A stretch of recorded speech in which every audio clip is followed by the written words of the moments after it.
What's up, everybody?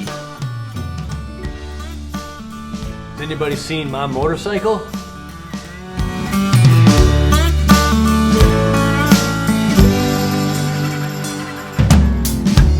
Holding on to what we got is what we got into. A big piece of me would really love to go to the grocery store right now. When we're turned around, we're out of luck. I'll make my way back to the start. You know that's where I'll plant my feet. This morning when I woke up, my eye was so red, and I know it's not pink eye because this happens every now and again. Something gets lodged in my eye during the night. And I was planning on filming this video this morning. My daughter is actually quiet upstairs. And so if you're wondering what's going on with my eye, it'll probably clear up by the end of this video. This wooden snowboard right here, the Burton Woody, is the very first snowboard I had with the rubber bindings and no edges. So good memories right there. So the point of today's video is just I'm gonna go over a couple different things that are happening in this world, in my life, that I thought would be worth sharing today. So Driscoll annual breakfast Thanksgiving tradition now is what we call the cereal marathon. My daughter, who's 5 years old, and I created a new tradition. We don't typically eat cereal, but I recently learned that my daughter absolutely loves cereal. So, in true Driscoll fashion, we do nothing in moderation. I went out and bought 5 different boxes of cereal, and on Thanksgiving morning, the two of us sat down and had one bowl from each box. And she's 5 years old, so I thought 5 boxes would be a good place to start. Next year, we'll go for 6. Speaking of Thanksgiving, I have to admit that I've never been one who plays a big role in cooking any of the food. I was always really good at consuming the food and watching a lot of football before the food was delved up, but I was never in the kitchen cooking up per se. My job, and this is true, my job was always just to take the can opener, open the cranberry sauce, dump the cranberry sauce onto the plate, slice up the cranberry sauce, and my roll was done. I did participate in cleanup some years. And I learned this year, after helping my wife out in the kitchen, that there is butter on everything. There's butter in every single Thanksgiving dish, at least at our table. And I'm cool with it, because Thanksgiving is one of those days that I just have no food rules, so I'll just get after it and eat myself to an oblivion. Is that a term that makes sense? Anyway, I'll eat myself very, very full. And I didn't realize that there's butter on everything. The turkey is basted in butter. The squash has butter in it.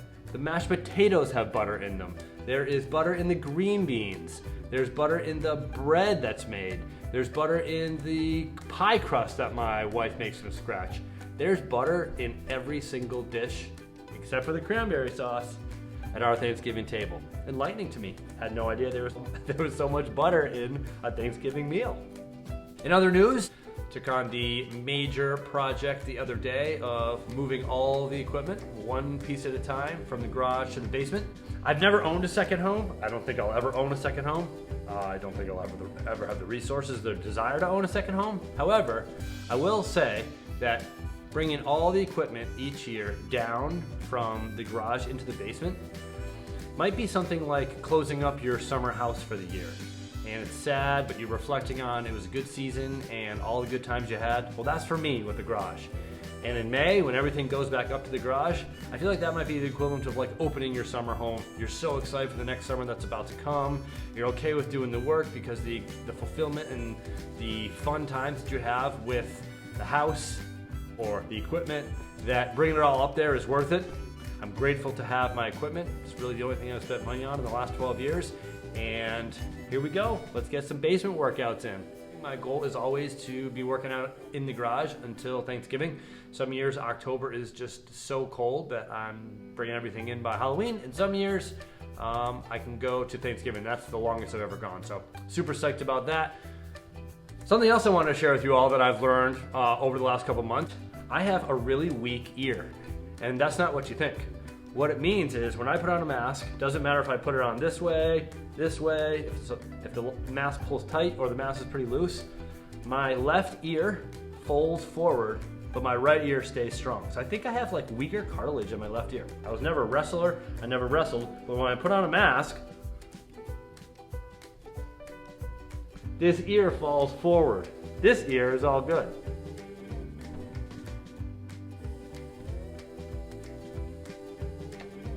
Just something I figured I'd share with you all. I have a weak left ear. I don't think it hears any less, it just isn't as strong with holding a mask. Many of you have been asking about how my competition prep is going. I'm going to be doing the CrossFit Open again in the old man's division in February, if it doesn't get postponed due to the pandemic. And the training is going okay. I was wrestling with my daughter a couple weeks ago and put my hands behind my back. It was pushing her around the house with my head, and I felt a pretty sharp tweak in my neck. And for the next 2 weeks, I was pretty much non-functional. So I had a forced 2-week rest in there. My neck's starting to feel better. I'm definitely functional again. I'm excited to start training again. But I have realized this. When training is a super high priority in my life, everything else suffers dramatically. I just don't have the energy to be an awesome father. I don't have the patience to be an awesome husband. I don't have the time to be either an awesome father or an awesome husband. And I'm just tired all the time. You think the fitter you were, the more energy and pizzazz you'd have for the rest of your life. But when you're training that hard, 3 to 4 hours a day, plus an hour of recovery, plus a hot bath, plus trying to get 8 to 9 hours of sleep a night, it's really exhausting. So I have decided that I'm gonna compete, but the training is no longer gonna own my life. And if I don't hit my goal with the results of the competition, I'm cool with it. But I'm gonna keep training hard and see what happens. I just like to be functional in other areas of my life. I'm not quite sure if it's COVID related, but it could be. This is without question the most fulfilling year of teaching I've ever had in my 15 years. I feel closer and more connected to my students. I feel like I'm having an impact on their life in ways that I haven't in the past, and I'm super, super psyched for that. And I don't want my training to hinder the progress and the relationships that I'm building with my students. So if I start to see my energy levels at school start to drop, or I start to lose enthusiasm for being at school, I will turn the training down before I'll turn down the dedication to my teaching. I get much more fulfillment out of my interactions with my students than I ever will from a fitness competition. Lastly, I'll finish today's vlog by saying this. In our times here of crazy living and pandemic, I'm trying to find what makes each day different from any other day. So I think it's easy to kind of get into mode like I'm living the same day 10,000 times, but my goal is to really live 10,000 days, to find the gratitude, the meaning, the fulfillment, the purpose in every day. And that's not easy to do, but what is helpful is for me to think about before I go to bed each night, what was one thing that happened from today that made it different from any other day? And then I'll just write that down in one sentence in a little notebook that I have next to my bed, and that's super helpful. I will say, if for some reason there was a catastrophic event in my house and I could grab only one thing, it would be that notebook that's next to my bed that has years worth of what made today different. So, takeaway today is thinking about what we're grateful for, but not only what we're grateful for during this time of Thanksgiving, but what makes today different from every other day and where I can find gratitude and solace in that. I love everybody. Stay strong. Next time you see me, I'll be clean shaven.